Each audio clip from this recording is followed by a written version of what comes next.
Good morning, Dan and Amy. I just wanted to make a note. Sad news that Mike Scott reported earlier, the passing of Johann Botha, the great tenor. I saw him last year at the Lyric Opera in the title role of Tannhauser. Really? And he was outstanding. So, only 51 years old. Well, did he have... Apparently he's suffering from cancer. Oh. Yeah, so sad news. Great artist. I want to talk about this. Part of the discussion against Trump is this idea that, a bunch of slack-jawed yokels supporting Trump, and that's about it. And that narrative continues, even though we've discussed at length and given myriad examples of the cross-section of people that are supporting Trump. It's a psychographic, not a demographic. And that's something that escapes the comprehension of, say, a Chuck Todd from Meet the Press. You mean the Chucksters? That's what as he's referred to by nobody. No, but Rush Limbaugh calls him the Chuckster. Chuck Todd over there. He is. MSNBC. He is a cute little simp, isn't he? Go ahead, This anti-intellectualism. Well, And that is what's taken over the party. This sort of it's almost as, there's almost a disdain with some in Trump world that are like, yeah, okay, so the college-educated crowd isn't for it. There's almost a disdain that they're embracing about this. But it is hurting the party. Well, it is Chuck, going to hurt the party down the road. Yeah, I love when a Democrat like Chuck Todd worries about the future of the Republican Party. It's so edifying. Here's the funny thing about Chuck Todd in terms of the college-educated, the disdain for the college-educated, allegedly, which is not true, by the way. And it's a complete misunderstanding of what's happening. It's a rejection of elitists, regardless of their educational pedigree, and those who think that they should exercise dominion over the lives of others. That's what's actually happening, the ruling class that Angelo Codevilla wrote about half a decade ago. But the interesting thing about Chuck Todd, for all of his pseudo-intellectual bravado, he's not a college graduate. Oh, really? Yeah, so you'd think he'd have a little bit more kinship, if you will, with others who've achieved despite not having a baccalaureate degree. We'll get back to that, but I want to turn our attention now with the passing of Phyllis Schlafly over the weekend on Sunday, with a great feminist heroes, real feminist, I would say, heroines of the conservative movement. And she was just about to embark on a book tour. Her final book, as it turns out, will be The Conservative Case for Donald Trump, which was co-authored by Ed Martin, who is the Eagle Forum, the organization that she founded, Eagle Forum president. And Ed Martin joins us now. Ed, thanks for being with us. Appreciate it.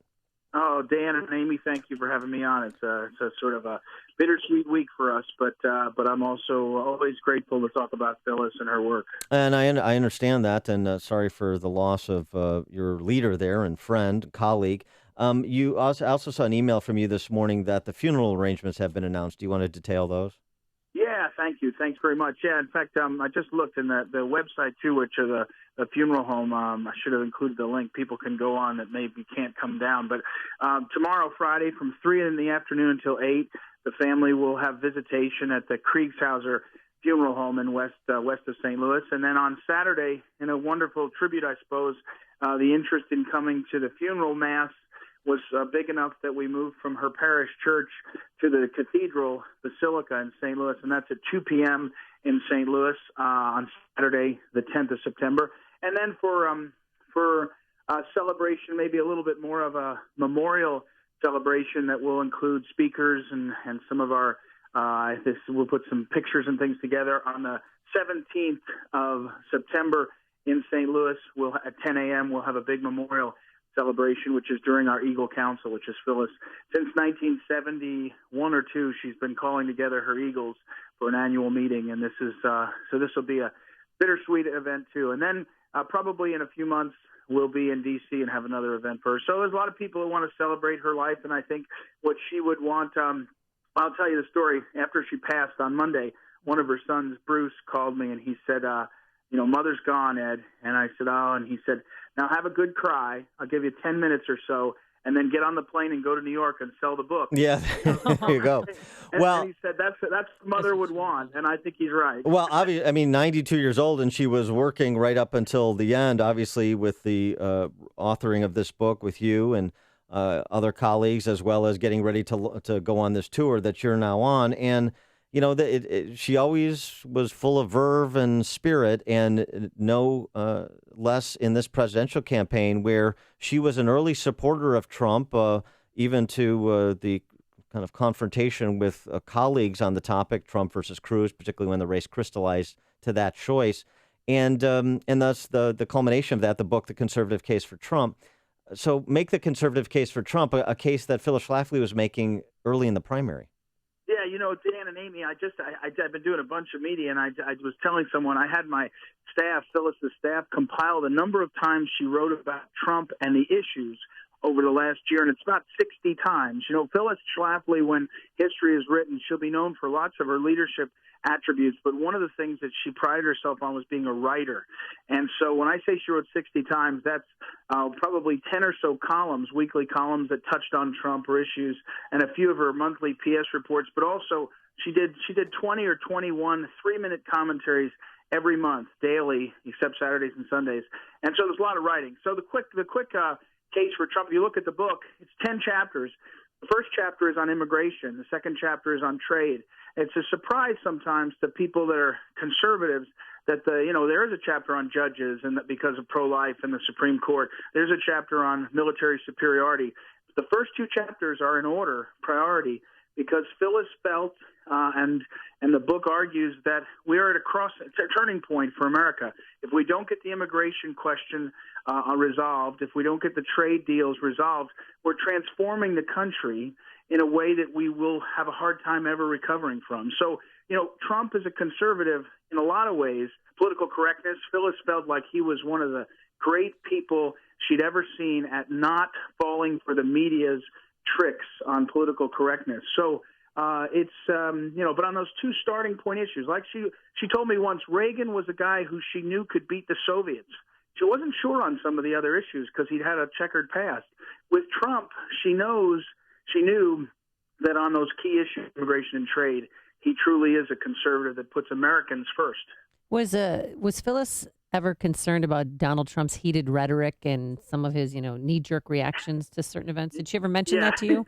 Yes. I mean, I think it's fair to say that Phyllis Schlafly's style is in sharp contrast to Trump. Now, she, one time she was debating a feminist, and they said, I'd like to burn you at the stake. And, of course, most people would get their hackles up, and Phyllis's response was classic. It was, I'm paraphrasing it, but it was something like, that just goes to show that, you feminists have no way to argue. You just want to get personal. So there's no doubt. I mean, sometimes Mr. Trump, I think Phyllis would have, kind of bristled a little bit. On the other hand, she was an astute student of politics, and she recognized that some of the showmanship is, it fits the moment. I mean, she never said this, but I will. It's a coarse time in American life and culture, and some of what Trump is doing is attracting and acting in a time that's very different. So it certainly made her nervous. She also knew, though, politics is a lot of stagecraft, and she sort of took it with a grain of salt. Well, it's interesting, the Reagan comparison, too, and the full reversals on certain issues that Reagan made and that Trump has certainly made.